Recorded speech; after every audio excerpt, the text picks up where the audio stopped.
Extra time.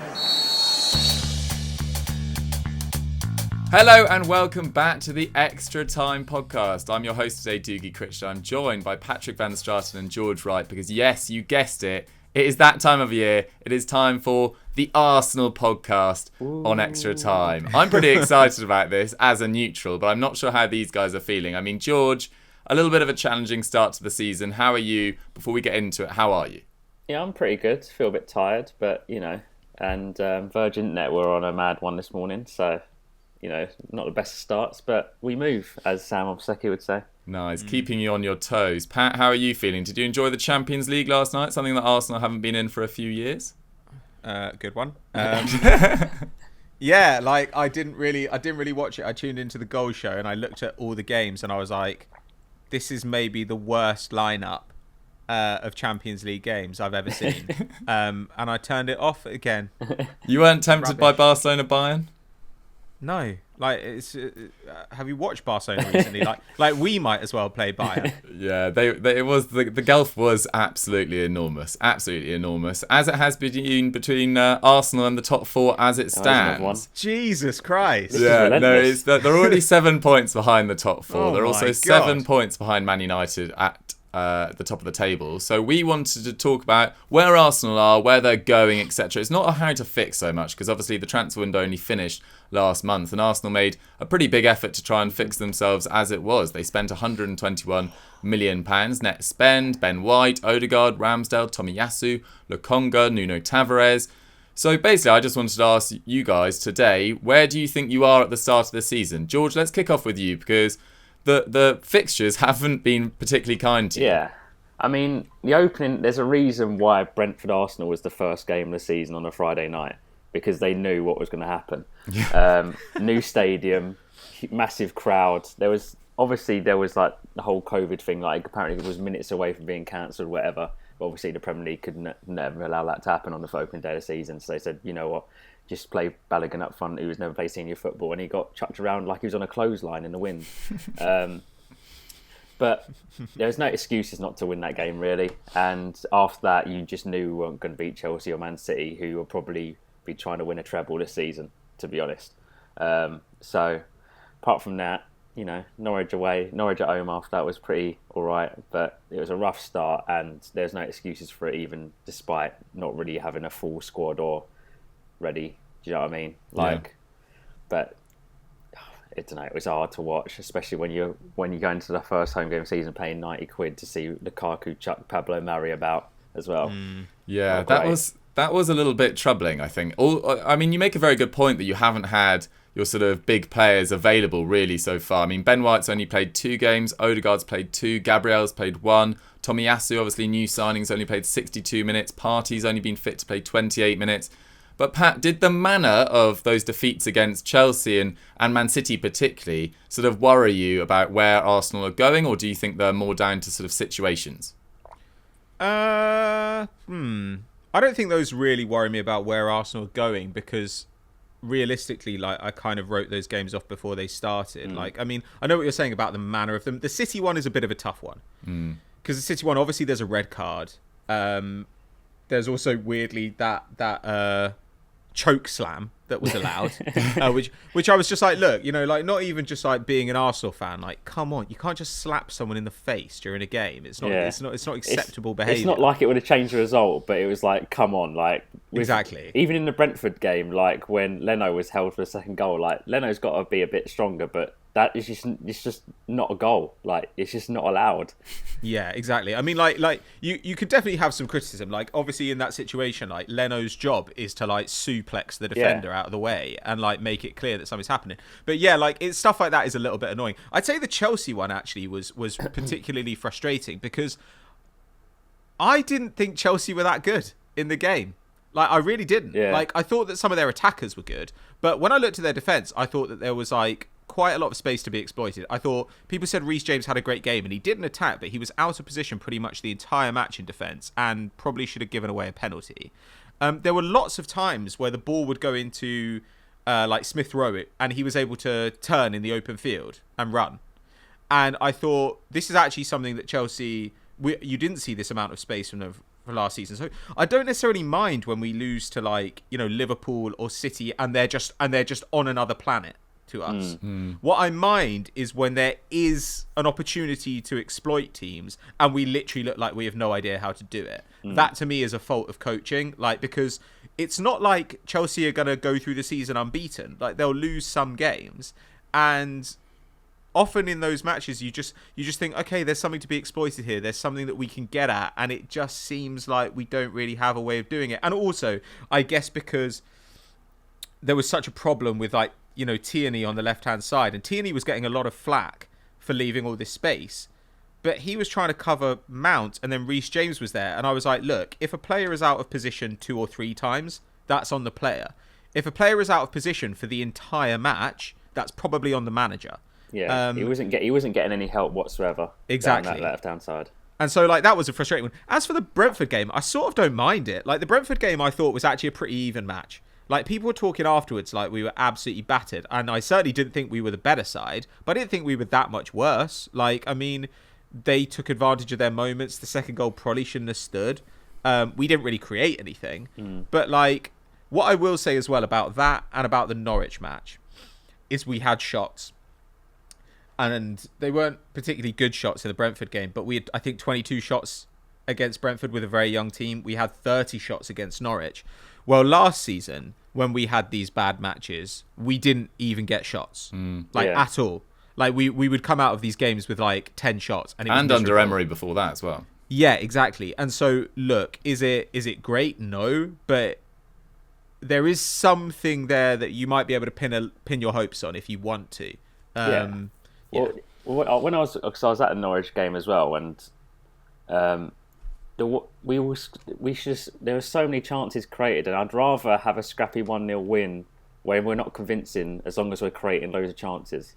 Like, it could, if Aubameyang was on his form from 2 years ago, we could have easily scored 2 or 3. Pepe had some chances.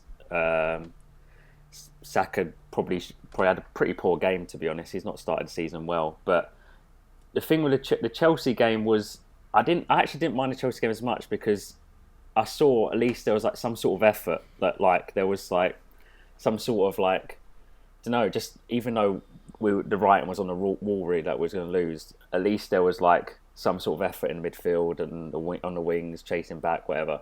The Man City game was, I was just in the pub and I was just like, this is when there's literally zero chance we're going to win this game.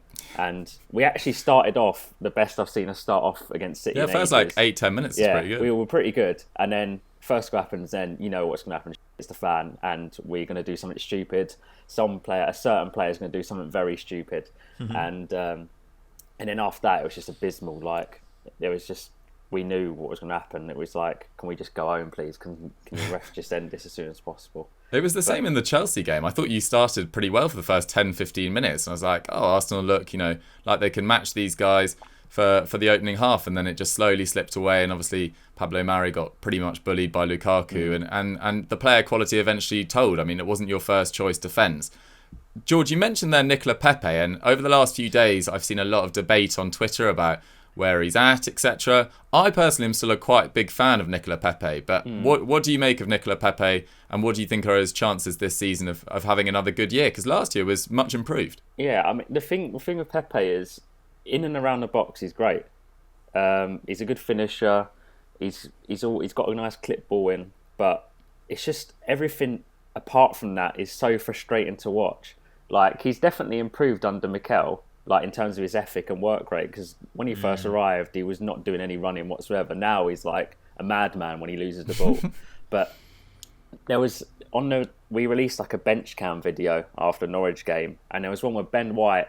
It was like a typical like Laporte to Mahrez ball. Do you know what I mean? Yeah. Where, you know, as soon as it clipped over to him, like switch to play, you know he's going to control it first time perfectly and drive into the box.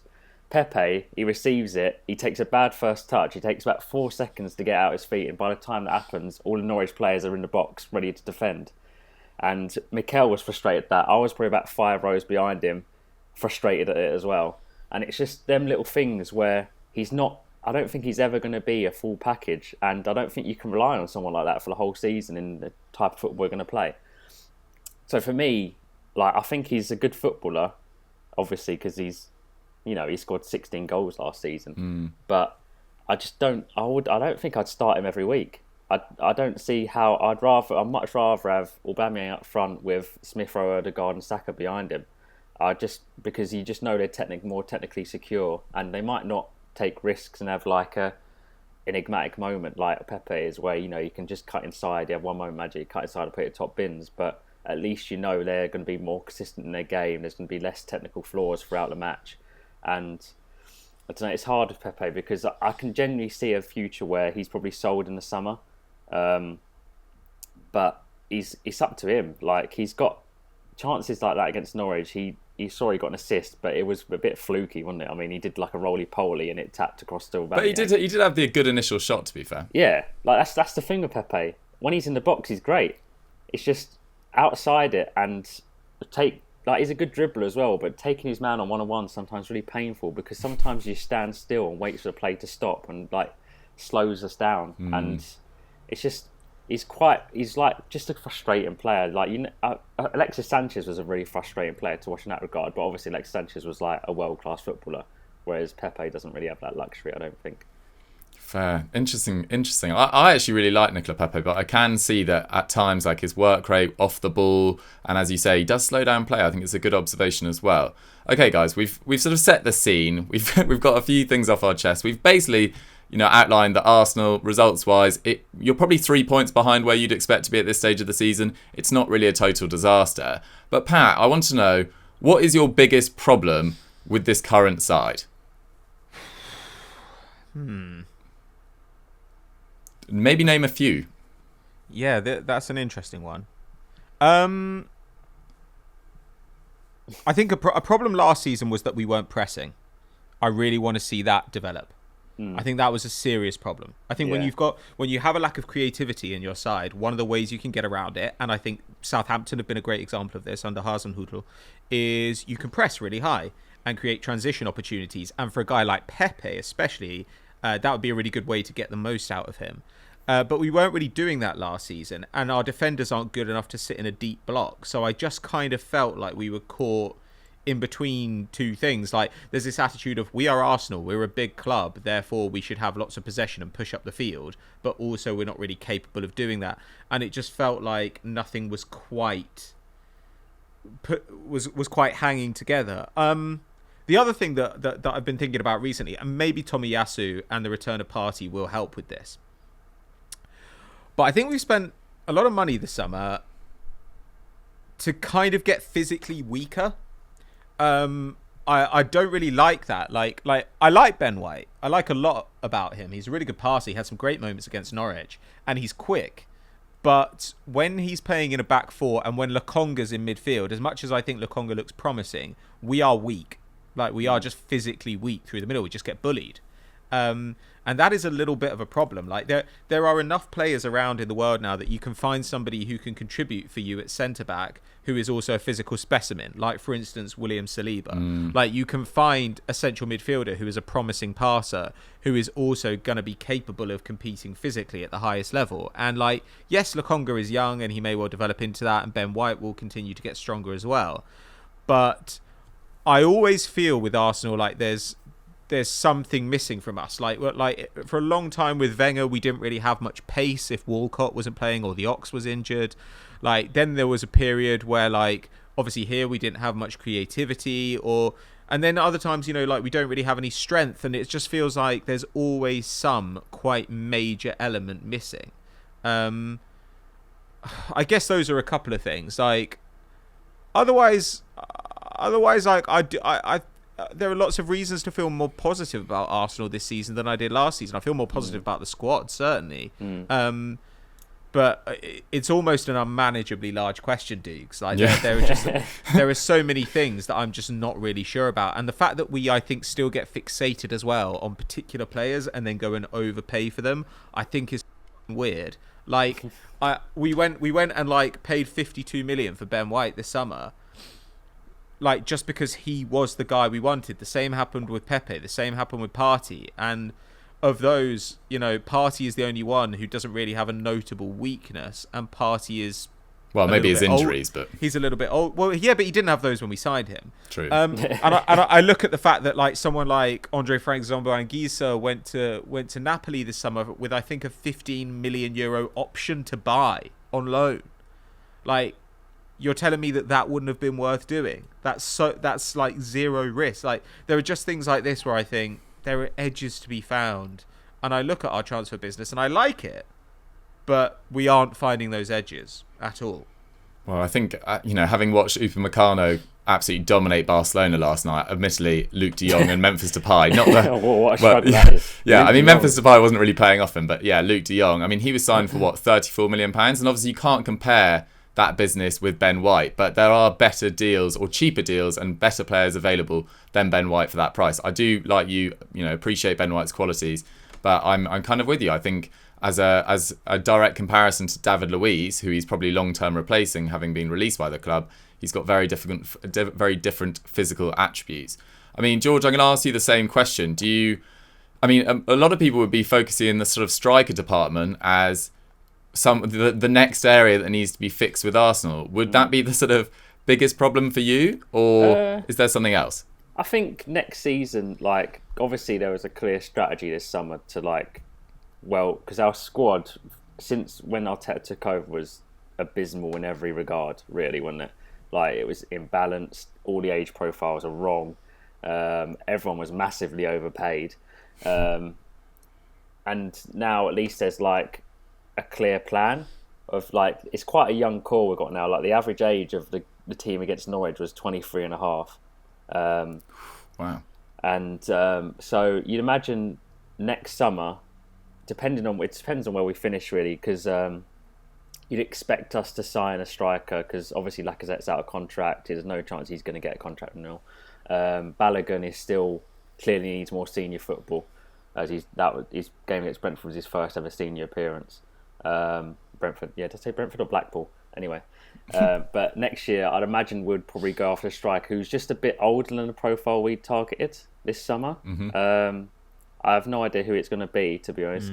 But you'd imagine they'd probably be around 24 to 26, so like the next, like, a bit older generation than the players we brought this year, just to kind of balance the squad in terms of age, because I love the old Football Manager tactic of bringing in everyone under the age of 23 and selling someone as in the hit 30, but in the real world there's got to be some sort of senior experience in the side.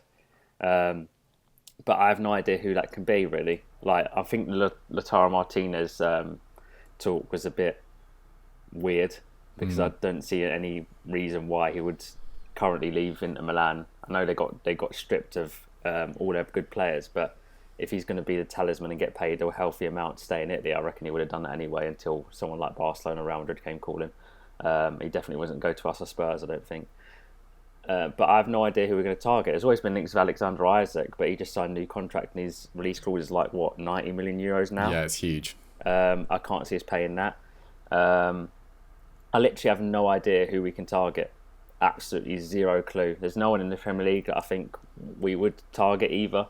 Like, you give me some names, dudes. You've been writing scout reports stuff. I'm trying to think, really. I mean, Alexander Isak makes sense in terms of the age profile, but I think 90 million euros is just absolutely enormous for a player of his quality at the moment. Not because he's not going to be a great player, but I think it was 17 league goals last year. I mean, that's really impressive for Real Sociedad, but went through a massive purple patch in the middle of that, and then didn't really score that many either side. Struggled in the Europa League with Real Sociedad as well. So I definitely give him a year or two before you're spending 90 million euros on him. I think that's just enormous.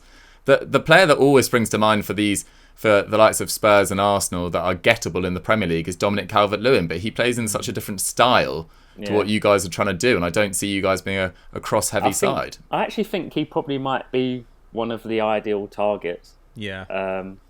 But I just can't see it happening. I think Everton have no reason to sell after they've gone through this window without selling him, despite they've had about 10p to buy players in the window due to FFP. I can't see him letting him go next summer. I think, to be fair, Rafa's a great manager anyway, and he'll probably be hoping if they manage to sneak a European place, I reckon he'd stick around. And to be fair, he'd probably cost more than Isak would. But I reckon if Edu and Arteta could get a target that they'd want, it'd probably be Calvert-Lewin, just because he's not the best link-up player, I don't think, but in the air he's monstrous, and the physical attributes go a long way, and it's something that we're missing in this squad. Because if there's one thing that's apart from like Ben White, the target and the Congo obviously, but he's still quite young. Everyone we've brought in the last 2 seasons is quite more dominant. Like Gabriel is a physical monster. Yeah. Partey is huge. Tomiyasu in the flesh is an unreal athlete, by the way. He's massive. He seemed to go down so well at the weekend. Yeah, I thought he was great. Yeah, he's good. He's a really good footballer. Both feet as well. I saw like he's more ambipedal and like his actions are more ambipedal than Santi Cazorla was in terms of his left and right foot. Really? He's got a great leap on him. He's a good athlete. And down the right hand side, if you surround Ben White with him and Gabriel either side, you're a lot more assured. And Ramsdale, I think as well, he's like, obviously when the rumours started flying about, I absolutely like, Jesus, please do not sign Aaron Ramsdale. I've never rated him, but you know what? He's become like a cult hero already. Everyone loves him. It's unreal. Like when I was at the stadium, everyone was chanting his name every 2 minutes. My mate next to me was like, just as soon as he made like a basic save, he was like, it's safe hands. He's a number one. Like his like personality and the way he deals with everything is like what we've been missing in the goalkeeper. Because I think Leno's a really good goalkeeper, great shot stopper, but he just doesn't have that commanding bravado about him, that little bit of like eccentricity that you need to be like a top level goalkeeper makes a difference. And I think Ramsdale, with his assertion, shall we say, and his bravado makes up for that. But I think we are transitioning to become a more physical side. It's just there's certain elements at the minute where you can look with our young attacking like quartet with Ødegaard, Smith Rowe and Saka. Saka's quite physical already. He's one of the strongest players I've seen for ages on the ball. But with Smith Rowe and Ødegaard, they're still a bit lightweight, but you'd expect that at their ages, to be honest. And Aubameyang obviously is not providing any physical threat whatsoever. But I don't know what the original question was about strikers, but Calvert-Lewin maybe, I don't know. Yeah, I mean the other name that's always linked with big clubs at the moment is Dusan Vlahovic as well, and I was hoping that he'd have a sort of quieter year this year, slightly out of the limelight, 10 to 15 league goals, and then he'd be more achievable for a club like Arsenal as well. But he started really well. There was big links in him. I wasn't sure of him. I don't know.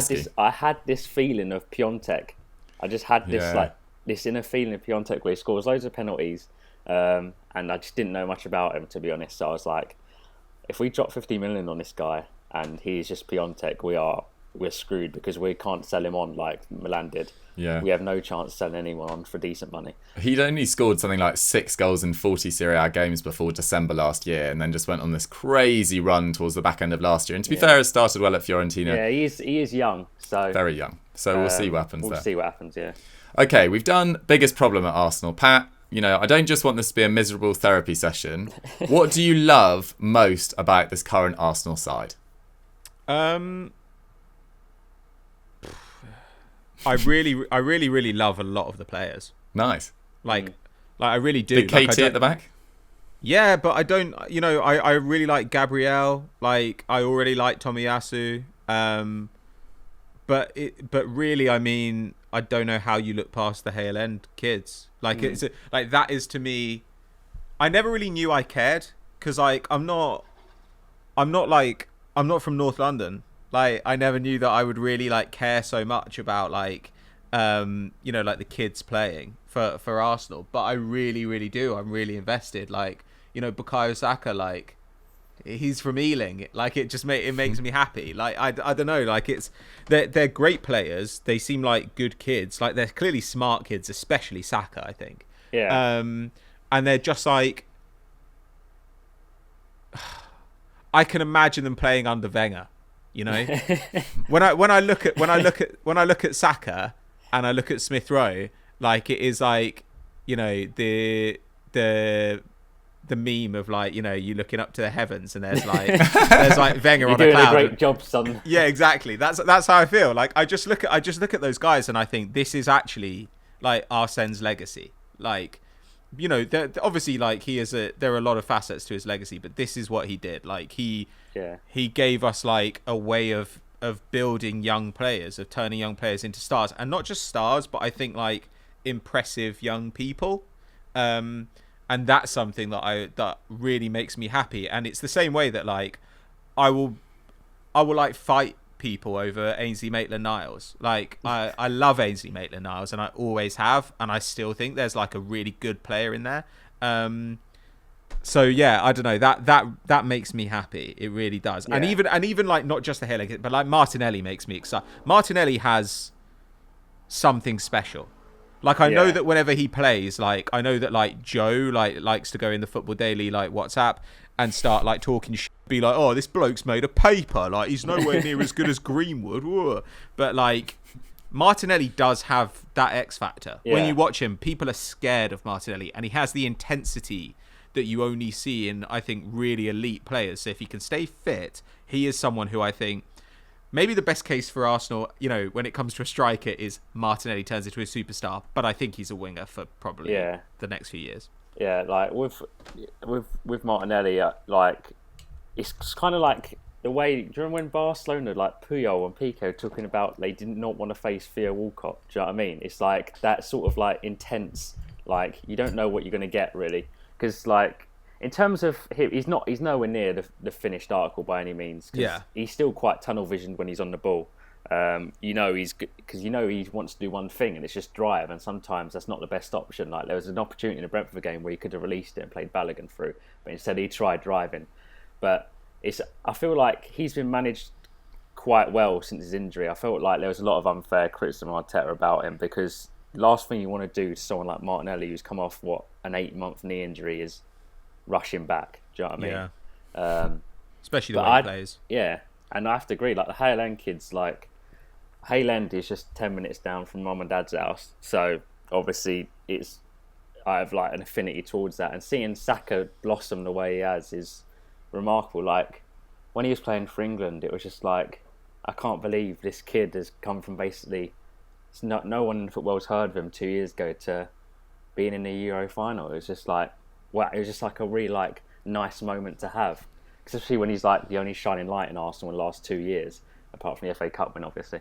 And then you look at Smith Rowe and his development. Like, Phil Smith Rowe he was always meant to be like a superstar. Like, he was always meant to be really highly rated.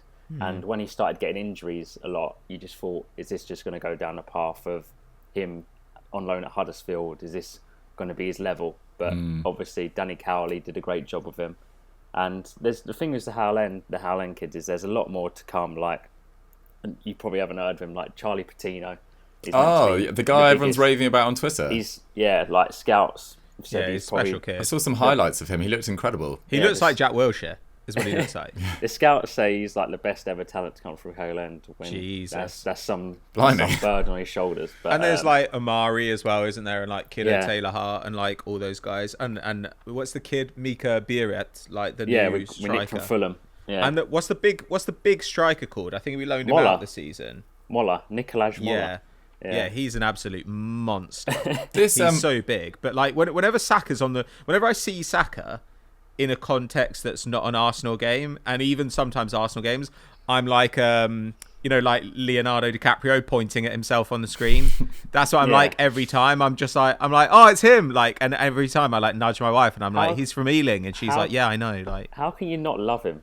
Like, yeah, he's great. He's just great. Like, he hasn't been in his best form this season at all, but once he gets going, he's just such a joy to watch. Like, really, like. I can't wait to see what like him, Smith Rowe and Ødegaard do together, because that is like behind a striker, that is such a good trio to have, honestly. Yeah. I think one thing I've noticed about Saka this season, except for that quite a key role in that goal against Norwich when he like sort of rolls Grant Hanley after getting sort of knocked to the ground, was like his shots seem to have got quicker as well. Like his backlift seems a lot less as well. And he took a really good effort. I think it was against Man City. Actually, no, maybe Chelsea from outside the box on very little backlift, and it had a hell of a lot of power. And I was like, oh, Saka, he's been working on that. That's the thing with like him and Smith Rowe and Ødegaard. They need to develop this like goal threat, but that's the next stage for them, because we already know like Smith Rowe's a great dribbler. Like he's like almost like a Samir Nasri in this system. Like he's great on the ball. He's good at driving. I miss Nasri. Yeah, he was great. I know so he's good. a knob, but he's great. And Saka is because if the creative burden is not all on them at one time, they have to offer something else. Like they need to be getting into these positions where they're able to get in a rebound. Like Aubameyang is always lurking. They need to be making runs into the box, and that's the next stage for them. If they manage to do that and they hit 10 goal contributions together, then that's a good step for us. Absolutely. Yeah. That'd be massive because you haven't hit 60 goals in the last 2 seasons. I was seeing the other day. Emery, I think under Emery you scored over 70, but your defence was so much worse. So it's just it was chaos. It's really difficult to know. Because I was going to put out some obnoxious tweet about being, maybe you better under Emery, but I just really don't think you were at all. Anyway, on to the topic of managers. This brings us quite nicely to the kind of big, what could be a debate. I'm not even sure what you guys are going to answer. I expect you're going to answer the same thing, but I'll see. Pat, Arteta, does he need to be sacked? Are there any conditions in the next couple of months that he needs to be sacked, or are you just fully behind backing him? I'm not really either. I'm not really in either camp. I'm perfectly fine with sacking him if things don't improve. And when I say things improve, I don't even really mean results, because I don't think results matter that much. We're not going to get relegated. We're not going to make the Champions League. It'd be good to make the Europa. Probably need to, but I don't know. We've what I need to see now are signs that this team, which he's built, and he has built it. He's now got a full 11 of players he either signed or extended. That it is, heading in the right direction, that there's a style of play developing, that we can actually impose that style on teams other than, the sides that are going to finish 19th and 20th in the Prem. If we can do that consistently, then I don't mind taking the occasional beating, and I don't mind missing out on Champions League because I can see where we're going. But it also depends who's available, I don't know why people have said that we couldn't get Conte if we wanted to. I think we definitely could. We definitely could. Yeah. He went to Chelsea when they finished 10th. He would come to Arsenal. We could pay his salary. He'd come to Arsenal. And if we have another really bad season, I'd be quite tempted to do that because I do think it would just make you. It would be 2 years that would end in carnage. But we've got enough young players in the squad that I think we're to some degree future proofed, even if he demanded that we bring in 40-year-old Italian guys. And I do think we'd be taken seriously. You'd be taken seriously under Conte. You'd be a serious club again. You'd be a danger to everyone you played. Or failing that, I think the obvious candidate other than that is someone like Graham Potter. Obviously maybe Jesse Marsch, really leaps up in Germany, but I think Graham Potter would be a really interesting signing for Arsenal, and he's probably the guy who you'd look at and think, yeah, this long term, this guy plays the way we want. He can maximize pretty bad attacking talent, to be honest with you. He's just everything that you want in a coach, I think. So I wouldn't sack Arteta just now. I think the start to the season, why would you sack him on the basis of that? There's only one result in there that's really bad. If you're going to sack, but if we are doing badly at Christmas and we're not playing well, more importantly, I'd happily sack him and say, right, okay, we're gonna get one of those two guys in. Because this is the thing, George. I mean, your next 4 games, you've got Burnley away, Spurs home, Brighton away, Palace home. Now that could be really quite exceptional because no one really ever knows what's going to happen in the North London derby. You could easily win at home there, especially with the way Spurs are playing at the moment. But it could end quite tragically. Brighton are a good side at the moment. Palace look, buoyed by recent signings. I mean, do you think it really depends on what happens in the next month or two, or are you firmly behind, we'll keep Arteta to the end of the year? I think it's hard because obviously we don't know how these games are going to pan out because it's very much Jackal and Hyde at the minute. So I said after that City game, I think you have to win at least 4 or 5 of the next 6. I think Spurs are completely beatable. I don't rate them whatsoever. This is the first time in ages I felt so confident that we're going to finish above them. I know it's going to come back to bite me in the arse, obviously, because it always does. And I've already got a £50 bet with Sonny. My dad's bet £100 with my uncle. Love it. But the thing is with Arteta is I remember doing the podcast ages ago before COVID when we was talking about start of season. I think it's after the Europa League thrashing, And me and Pat said we wanted Arteta in when Unai came in, and we probably wanted Conte as well at some point during that podcast. And I think the weird thing is, despite the squad looking better now, when Unai took over, we were in a much better win now position, which Conte, I think, would have suited really well. And I think he definitely would have got a Champions League football that season. But now we're at a position where I don't know if Conte, is he the right fit for this young squad? I don't know. I don't know his record on developing young players. All I know is that he signed Ashley Young. But obviously, he's like a world-class manager, probably like top 5 in the world.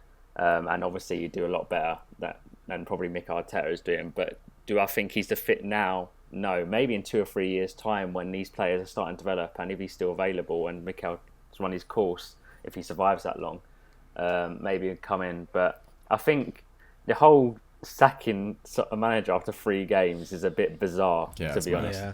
Like, it's just like, there's a good article on like online fan culture, and it just stems from that. Really, there's like a sense of like entitlement that we have to win every game, and I know it's been embarrassing, but we're not. He's not a miracle worker. There was literally no chance we were beating Chelsea or Man City.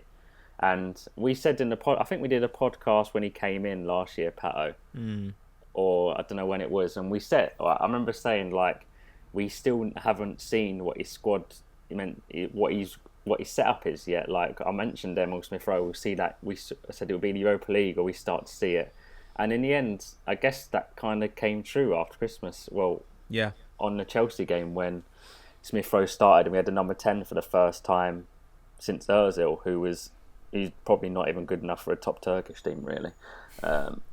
And after that, I know it is genuinely hilarious because we weren't good whatsoever, but finishing 3rd after Christmas in the post-Christmas table is generally one of the funniest things I've ever seen in life. Nuts. But I feel like now he's got his squad that he's assembled, and there's clear players who are his, like Ben White, Ødegaard, Tomiyasu, Partey.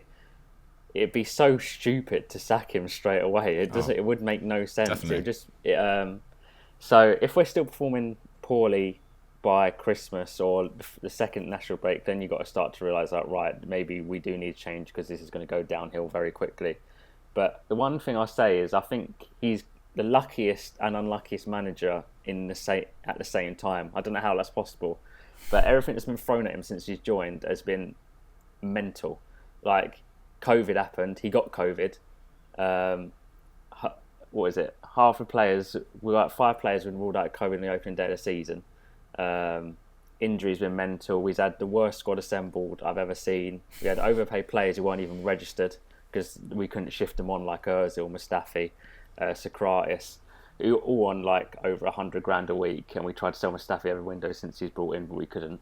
But at the same time, I've never seen a manager with that record before Christmas and still had a job. Like, that was one of the craziest things I've ever seen.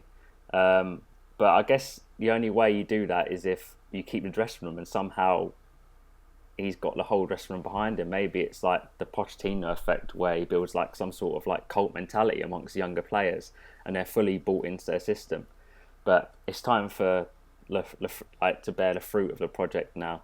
And if we don't start reaching the upper echelons of like 5th or 6th now, then his job's under severe threat. Because I've always been a bit biased to Mikel, because I loved him as a player. I thought he was a great captain for Arsenal, and he's a great speaker, and he represents the club well after Unai Emery, where I felt like the arson was being sucked out of the club. Do you know what I mean? Like, there was not much going on like around the training ground, like from what I heard. Like, people, like, it wasn't really like a family club anymore, and he's kind of Mikel's brought that back apparently. But it's a results business at the end of the day. Like, we need to finish like at least competing for 5th and 6th, and if he doesn't, then I'm guessing his job's on the line, because he only have a year left on his contract after the season ends. So either he pulls it around and we go on a good run, playing well, and he probably gets a contract extension around December, or it looks like his head might be on a chopping block. And at the end of the last season, I don't think he could have complained if he got the sack. But here he is, and it's time to put the money where his mouth is, really. Like, he's got everything he wanted. We've got a good squad. There's no reason why we shouldn't be finishing near 5th or 6th, or even in 5th or 6th, really, in my opinion. There we have it. I mean, I'd be very, very surprised if he finished lower than 8th. I just think there's a few teams that are at a similar sort of level. I mean, Leicester at the start of the season don't look great. I think they'll be better when they get their full defence back. Yeah.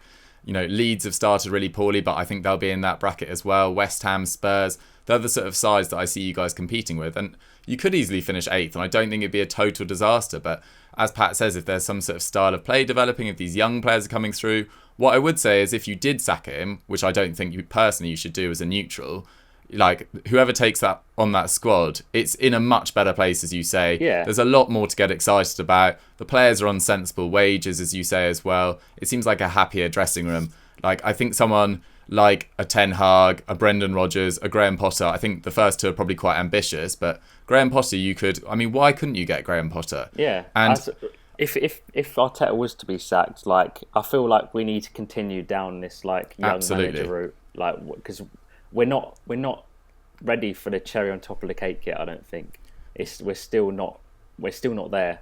Yeah. I don't think. I'm also sceptical. You guys were talking about it earlier. I'm very sceptical that Antonio Conte would go to Arsenal, not because you're not the right caliber of club, because Inter Milan weren't in a great position before he arrived there, but just because I think he'll have better offers this year. To be honest, I think Well, if Man United is on the card, exactly, like Oli is going to be under pressure at certain stages. We don't really know what's going to happen with Ronald Koeman. I mean, he'd probably unlikely to go to Barcelona, but Antonio Conte at Barcelona would be crazy. That'd be amazing. But like, they're already going towards that. They look so different from the Barcelona way already. You might as well go full hog. Can you imagine him on a training ground seeing Luke De Jong and just be like, nah. Just like go away. But you also have a certain, your squad does actually fit 5 at the back quite well, particularly now you've got Tomiyasu in. The thing is, like, I feel like next season is going to be probably the best squad we've ever in a while, because the whole William Saliba thing, right? I don't think it's as bad as what people are making out, because I don't think football works in the way, like, people think it's like an anime where, like, there's like some sort of revenge story, like he's gone low and now he wants to kill Arteta or something like that. I just think he's just a professional. Like, he will come back I think he's the perfect third choice defender, because I've got concerns about Gabriel, because apparently he has jumper's knee, which is like chronic and not going away. I don't think Arteta is actually wedded to a left foot on the left hand side. I just think it makes more sense at the minute. But if you've got Saliba who's comfortable playing either side, you've got Tomiyasu who's comfortable playing either side, I think the centre back trio next season should be White, Gabriel, and Saliba, like, rotating depending on who's fit, really. And I don't know, a squad. I'm actually looking forward to Arsenal watching us next few years. I don't think we're going to be successful. I don't think we're going to get in the Champions League, but I just want to see, like, in the stadium, like, it was so nice seeing everyone get behind a team for the whole game. In both games I've been to, like, because the squad's so young, there's something to, like, cheer for. Do you know what I mean? There's like, right, these players they're not Socrates on 100 grand a week, but we paid £15 million for at 30. These are like young players you can get behind, and you're going to develop them. So it's just, I don't know. Despite what you see online, the atmosphere inside the stadium has been very good. Yeah, very, very good. I don't see the point in changing now either. Like, the problems of your squad have been created by having different managing directors, sporting directors, head of recruitments, like that whole Sven Mislintat era. Unai Emery's players, like, very few of them remain at the club. Like, brown paper bag era. Right, exactly. Vinay's is Vinay still there? Anyway, I can't remember. Yeah. But there's just been a lot of chaos at a boardroom level in the dugout. You just need to back a manager for a bit longer. I know Arteta's coming up to 2 years in the job, but come on, bit longer is my opinion. Right, Pat, let's move on to another question, because we've done Arteta in great detail. It's the final question of the show, and I know we've touched on potential strikers, but what is the one signing you'd love to bring into the club? Not necessarily a player, but what is the position that you think Arsenal most needs right now? Well, it will be a striker. I mean, it'll be a striker or a central midfielder. Those are the remaining weak spots in the squad. And I think George is absolutely right. Like, if you can just target any striker, the guy you want is Dominic Calvert-Lewin. Like, he's the right age, that physical ability, pace, mentality as hard work. Like, gives you a totally different dimension in attack. Like when City were kind of looking at Kane this summer, I did just sort of think you should really consider Calvert-Lewin. They've got so many good crosses there, and he would just make them a different proposition. And if you are talking about kind of 90 million euros for Isak, then I think, like, you know, if you can get Calvert-Lewin for under 90 million pounds, I think you probably want to consider doing it, because, like, you don't. It's not so much about how much you spend, but that you get value for the money you spend. So he'd be interesting. I mean, Ollie Watkins, I suppose, could be an alternative, but I don't think he'd cost a great deal less, and he's quite injury prone. But he'd also be a sort of similar age profile. He's a bit more versatile. But yeah, that sort of thing. I mean, other than that, I would just like a really dynamic, physical midfielder. Like, I really like Lokonga, but Lokonga's a passer, and he is a passenger in defence. Like, I was so excited, even though I thought there were actually really good reasons to keep Granit Xhaka this summer. I was so excited. No, I know. For the 2 weeks I thought that was going to leave. I couldn't wait. The sweet sense of relief was like, it was almost palpable. It was like so bit. I was like, it was on the tip of my tongue. Like, I never have to see this guy play football. I know. I was like, he's going to go to Roma as well. I don't even have to watch him. He's not a bad footballer at all. He's just not a bad footballer. But 5 years, I can't do it anymore. I just wanted to see this season. I just wanted to see a new midfield partnership. That's all I wanted to see. Yeah. And it was cruelly taken away from me by an offer from Roma, which was about 12p and some tagliatelle or something. And I was, close. There is a part of me, though, that would like to see him play under a manager who uses that role, like Conte, like Thomas Tuchel, because we are now living in a world where there are people genuinely claiming that Jorginho is a worthy winner of, like, the best player in the world. Oh, that's the worst of all the takes on Twitter at the moment. I know, and Jorginho is literally Granit Xhaka. That is who he is. He's Granit Xhaka with slightly better decision making. Like, he doesn't get sent off as much, but that's partially as well because he plays with Kovacic and Conte, who do all the running for him. Like, I do not understand why people think this guy is amazing, and I would sort of love to see Xhaka play under a manager who would, like, you know, cover for all his inadequacies and make him look like a good player, like they did at Borussia Mönchengladbach. On the other hand, I don't want that to happen in matches that I have to watch. You know, like, I'd rather he retired from club football and only played for Switzerland.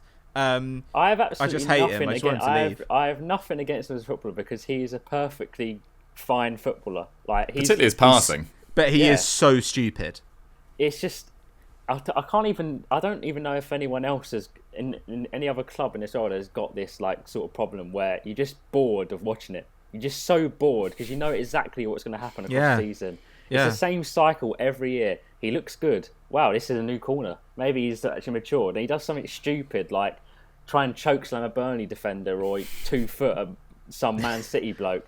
And then you're just like, why? Why is he still here? I know why. The thing is, I know why he's here because obviously he looks like Hullet in training and he's got the best mentality in the world. Or give him the keys to the house. I don't know. And then it's just like, oh, so bored. It's just boring. But even the passing, everyone's like, he's a great passer, and he is a great passer.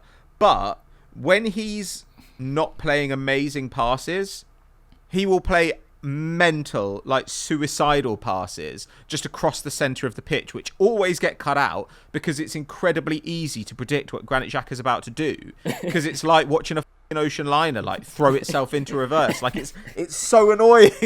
Like, I just don't understand. So it's one of those things. Like, I do not hate him. I do not hate him. Oh, I don't know. Like, I hate watching him though, and and also it's like with central midfield more than any other position, you can be a really, really good player by just being 7 out of 10 every week. But the thing you can't do in central midfield is give like a 2 out of 10. You can't do it. Like, even if you're producing 10s and 9s the rest of the time, like those 4 out of 10, you will lose your team the game. It's not like you're not like a winger or even a fullback. Like, if you have a game that bad, you will lose your side the game. And Granit Xhaka has those games so regularly that it doesn't matter how often he's, you know, sometimes he's even an 8, but it does not matter because he will have so many games in a season that are 4s and under that he just costs you points. Like against Burnley last season, he cost us like 4 points. When he wasn't looking. Yeah. He cost us 4 points or 5 points, whatever it was. Like, just by being an idiot. And you just think, all you have to do is engage your brain. And it does worry me that I suppose we don't have that many stupid players left, but he and Mikel Arteta are two players who have literally nothing like between their ears. Like I like Mikel Arteta a lot more than I like Granit Xhaka, but there is nothing between his ears. Like he will just do stupid things again and again and again. And is he as stupid as Granit Xhaka? No one's as stupid as Granit Xhaka. But I am so sick of just seeing people do dumb shit, because that is the stuff where, like, under Wenger, I was like, you know what? Under Wenger, like, we had Mustafi and like Kolasinac and people, but like people would do dumb shit far less often. And that's what I like about the Hale End Kids. I just see people who actually have brains attached to their legs. And it's such a relief. Just to when Saka gets the ball, I'm like, you know what Saka's not going to do? He's not just going to like go up and like, I don't know, stab the referee or like I don't know, tell our fans to fuck off. I just don't know. It was because I was like, right, the replacement, as long as he's gone, the replacement doesn't even have to be like the best player in the world. It could be like, I like Ruben Neves, he would have been fine. Just someone there to just recycle the ball. Like 6 out of 10, 7 out of 10 every week. That's fine with me. I just don't want to play like you don't want the calamities with Granit Xhaka. Every week. But hopefully, you know, the Norwich game, always chasing the goal. We kind of switched to the 4-3-3 that Mikel, as previously said, he wants to play, with Partey as a 6 and Ødegaard and Smith Rowe in front of him. I don't think this is. You can't go into every week like that because we'll get absolutely battered. Yeah, but hopefully, like, you know, against lower teams, we don't need to see Granit Xhaka, and maybe by the end of the season he might go anyway. Even though he signed that, we triggered that option all year. Hopefully, this will be the last season. But I've got a feeling that he's just going to be here for the rest of time. Yeah. And he'll probably get the next manager sacked as well. He's my feeling. Feels inevitable. I mean, yeah, I think you were so close to getting rid of him. I think Roma then didn't have enough money because they had to sign that replacement for Spinazzola. No, they did have enough money. They just didn't want to spend it on Granit Xhaka, which isn't surprising. I'm pretty sure. I thought Fabrizio Romano said they had to sign Matthias Viña, the left back from Palmeiras, to cover for Spinazzola, so they could only offer 10 million, and you guys wanted 15 or something. But after that, they went and got Tammy Abraham. And then they signed some random bloke that I've never heard of before in my life from Serie A. Who scored about 1 goal. Shomurodov. And I was like, they just don't rate him. They just don't rate him. It was a bit of a shame because he was liking Jose Mourinho's Instagram posts and he started following him and everything. They are made for each other. They're just like. I think he would have been good in Serie A, to be fair, Xhaka. There's so much more space, he wouldn't be pressed in the same way. He's just got awful peripheral vision when he's facing his own goal. And it's just sloppy, and it's just sloppy. There's no other way for. There's no other way to say it. Like, George is totally right. Like, there's actually nothing wrong with him as a footballer. Like, he's slow, but like, there's nothing wrong with him. Like, his actual technical and even physical abilities. Like, he's a big, strong guy as well, and he's got good stamina, and he's got incredible fitness. I'll give him that. But he is just a moron. Like, he is an idiot. Like, that is the problem. He has no brain whatsoever. And it's just like, and when you're watching him, you're just like, I don't know, it's like you're rolling dice every like 5 seconds. And like, you know, if you get anything except for a 12, he'll continue to behave like a human being. But if you get a 12, like, it's going to trigger the nuclear bomb. And he's just going to run over and like take someone's leg off. Like, I just don't understand the man. Like, I just feel like if you talk to him, it would be insane. Like, I cannot get a handle on how he exists. And personality wise, they all love him, don't they? Who cares, man? You know what the thing is? If he wasn't a regular and wasn't a first known team sheet, I think I'd actually like him more because he is so mental. I think it'd be endearing. But 5 years of it as an undisputed starter is like starting to like erode my brain slightly. Like, so, but you know, 2 more games without him, you know, fair. That's a positive. Yeah, that is a positive. And he's back for a North London derby, so you know, but can't wait for that. But look, there are definite benefits to having a bunch of like big nasty in your side. Like, there was a point when we had him and we had Kolasinac and Guendouzi was like being an absolute, and I was kind of like, I love this. like all these people are horrible people to play against, and that is kind of nice. But what Xhaka doesn't do is force opponents to make stupid decisions or get themselves sent off. He just gets himself sent off. Yeah, he's the one who reacts more than them. Exactly. He's like an instigator, but he is also like the object of the instigation.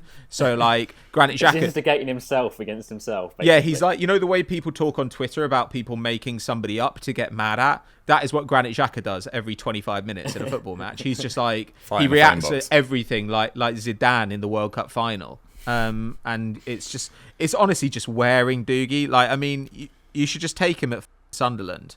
Well, he wouldn't get on our team at the moment. We're top of League One, man. We're absolutely flying. And I forgot what we was talking about, to be honest. It went on like a Granit Xhaka. I think I asked you. It's because I got like PTSD about Granit Xhaka, man. I can't even remember what I asked you. Maybe where you'd improved the side, and we went to central midfield. Yeah, who would you sign, Georgios? So the Athletic said that our next summer's window is definitely going to be targeting a central midfielder and a striker. Really? Good. Yeah. Thank God. And I don't think we're ready for the 4-3-3 single pivot yet. It'll be a couple of years till I think everyone's like acquainted and Ødegaard and Smith Rowe develop a bit more. And they're a bit more in tune with the defensive side of their game to play in that system, like in the De Bruyne role and the Foden role or the Grealish role, whatever.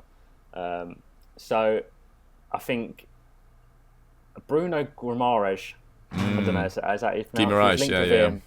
I think if we sold Xhaka, I reckon it probably would have been him or Ruben Neves, which would have been nice. But at the minute, I don't really trust midfielders coming out from Lyon because they all seem to go to pot as soon as they leave.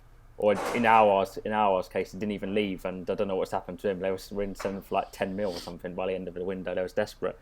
But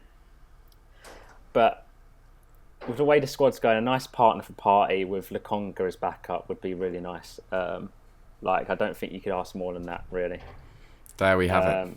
And then a striker, I think, is necessary as well, because obviously you'll have Aubameyang in his last year of deal, he'd be 33. Balogun's clearly... He'll play minutes a season, but he's not ready. Eddie's in the last year of his deal, so if he moves to an English side, we'll get like a tribunal for him. But apart from that, if he goes to a foreign side, we won't get anything. So I don't know, really. It's just... I don't know who we can target in midfield, because we don't know what we'll be looking at, what our playing style will be like by the end of the season, because we've got our party light in kind of Lokonga, who's more of a passer of the ball. He's very good at driving the ball forward, but in terms of a player next to him, we don't really know what Arteta really wants. I guess it would be someone a bit more senior, which is why I think Ruben Neves made a lot of sense, because even though he's only 2 years older than Guendouzi, he's like a man. Do you know what I mean? Like very man. Like he looks like he's like 30, but he's actually 24, and he's already captained Porto at 18. I think he would have been a good fit not in terms of playing ability, but in terms of mentality, what he'd bring to the side in terms of seniority as well. I think that's quite evident that we're targeting personality a lot more as well than just ability, because I think if we wanted pure raw ability, we probably would have went for Aouar instead of Ødegaard. But Ødegaard, obviously captain Norway, been playing senior football since he was 16, and he's vocal on the pitch. And you look throughout the squad now, you should see hopefully Partey stuff, because I think Mikel was saying he wants Partey to be the boss of midfield. Like he needs to step up in terms of that. Obviously that'll come with playing time because he's barely played for us. But yeah, I think it just needs to be a mixture of talent and personality over the next few summers just to get this squad into the direction we want, because we've had too many people coasting through their career at Arsenal in the last few years.